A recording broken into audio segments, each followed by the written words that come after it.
આજે આપણે વટાણાના પરાઠા બનાવીશું, જે ખાવામાં ખૂબ જ સ્વાદિષ્ટ બને છે. ઓછા મસાલા વાપરીને બનાવેલા આ પરોઠા ઘરમાં બધાને ભાવશે. જો તમને મારી આ રેસીપી ગમે તો વિડીયોને લાઇક કરજો, ફેમિલી એન્ડ ફ્રેન્ડ્સમાં શેર કરજો અને ચેનલને જરૂરથી સબસ્ક્રાઈબ કરજો. સૌથી પહેલાં આપણે પરાઠા માટેનો લોટ બાંધી લઈએ. અહીં મેં 1 કપ ઘઉંનો લોટ લીધો છે. 1/4 ટીસ્પૂન મીઠું અને 1/4 ટીસ્પૂન અજમો નાખીશું. અજમો નાખવાથી પરાઠા આપણા ખૂબ જ સ્વાદિષ્ટ બનશે. 1 ટેબલસ્પૂન તેલનું મોણ નાખી અને બધી ચીજોને પહેલાં સારી રીતે મિક્સ કરી લઈશું.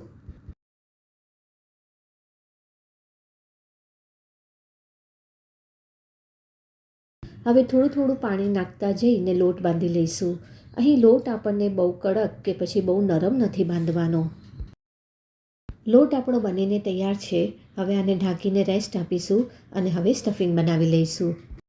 સ્ટફિંગ બનાવવા મેં અહીં 1 કપ વટાણા લીધા છે. અહીં મેં ફ્રેશ વટાણા વાપર્યા છે. એને બદલે તમે ફ્રોઝન વટાણા પણ લઈ શકો છો. 2 લીલા મરચાં નાખીશું. અહીં મેં ઓછા તીખા મરચાં લીધા છે.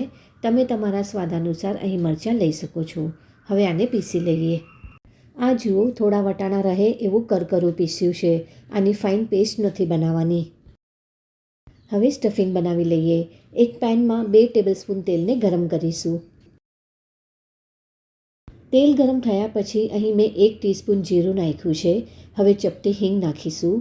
ગેસની ફ્લેમને સ્લો કરી અને વટાણા જે આપણે પીસીને રાખ્યા છે એ નાખી દઈશું.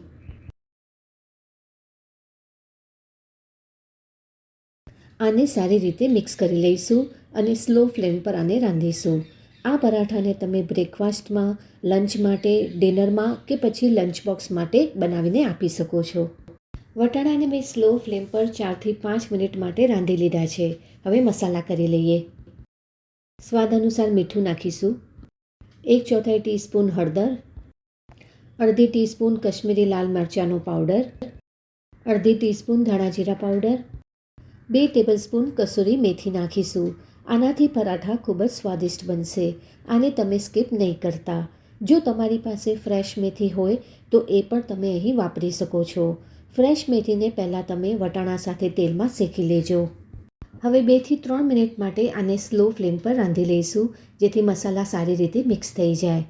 અહીં આપણે રૂટીન મસાલા વાપરીને જ આ પરાઠા બનાવ્યા છે, જે તમને ખૂબ જ પસંદ આવશે. એકવાર આ રીતે બનાવીને જરૂરથી ટ્રાય કરજો અને નીચે કમેન્ટ બોક્સમાં મને જણાવજો. 2 મિનિટ પછી મેં ગેસ બંધ કરી દીધું છે.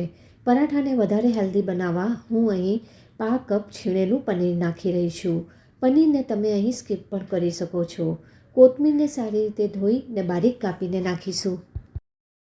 બધી ચીજોને સારી રીતે મિક્સ કરી અને આ સ્ટફિંગને એક બાઉલમાં કાઢીને આને ઠંડુ થવા દઈશું. હવે પરાઠા વણી લઈશું. લોટમાંથી મીડિયમ સાઇઝનો લુઓ લઈ સૂકો લોટ લગાવીને એની નાની પૂરી બનાવી લઈશું.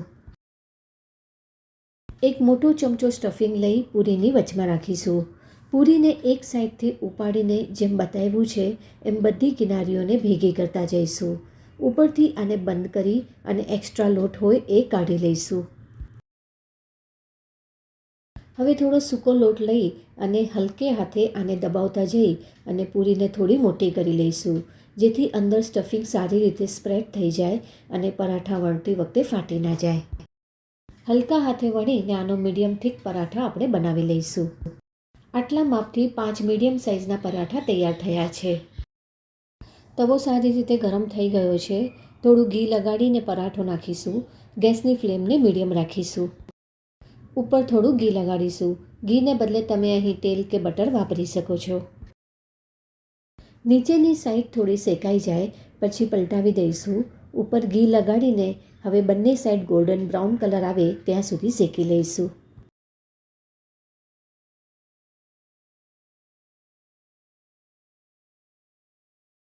આ જુઓ, પરાઠો આપણો કેટલો સારી રીતે ફૂલી રહ્યો છે. આ ગરમા ગરમ પરાઠાને તમે દહીં સાથે સર્વ કરો. જો તમને મારી આ રેસીપી ગમી હોય તો વિડીયોને લાઇક કરજો, શેર કરજો અને ચેનલને જરૂરથી સબસ્ક્રાઈબ કરજો. Thank you.